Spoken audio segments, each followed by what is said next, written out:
Hello guys, another day, another trabaho na naman mga kamaster. So ito nga pala yung workplace namin.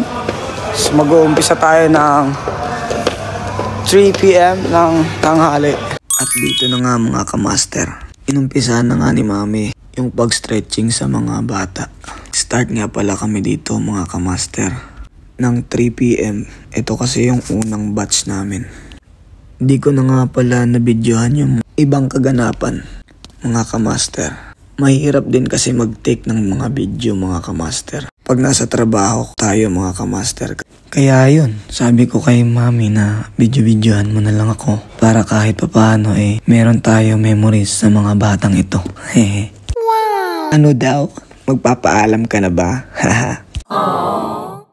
Siya nga pala mga kamaster, sa mga hindi nakakakilala sa akin, ako nga pala si Roderick Flores, OFW dito sa Bahrain. At ang aking trabaho pala dito, mga kamaster, ay instructor coach. Woo! Ang hirap din pala mag-control ng boses mga kamaster. Hahaha.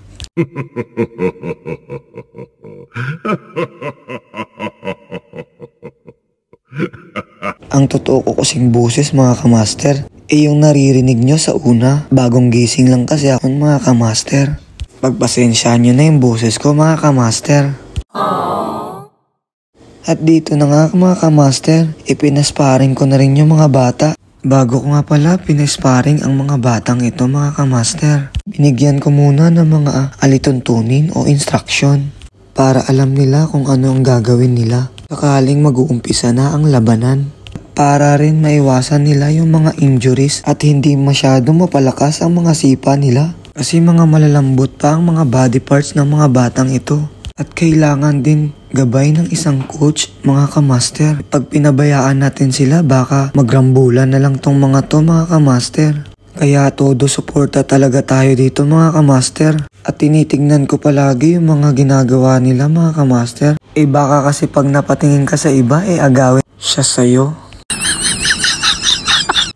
Magsabunutan tong mga to o magsuntukan na lang. Pero as a coach, wag natin pababayaan na hindi sila matututo. Dahil sa susunod na generation, ang mga batang ito o ang mga anak nyo na ang magmamana ng lahat ng mga natutunan nila sa mga coach. Kaya ako mga kamaster, nahiligan ko na talaga magturo sa mga bata na gusto matuto. May kapansanan man o wala, binata man o dalaga or matanda, basta gusto pa rin matuto. Kaya ikaw, ano gagawin mo pag isa ka na sa mga katulad namin? Mag-comment below ka lang dyan sa comment section para malaman ko na isa ka rin sa mga coach. Dito nga pala mga kamaster, meron ditong dumayo. May nalalapit kasi na competition ngayon dito sa Bahrain. Ito pala yung competition mga kamaster, the 3rd Youth Games Bahrain 2025. Basta yung mga player namin ready na. Yung sa inyo, ready na ba? Comment below. Thank you.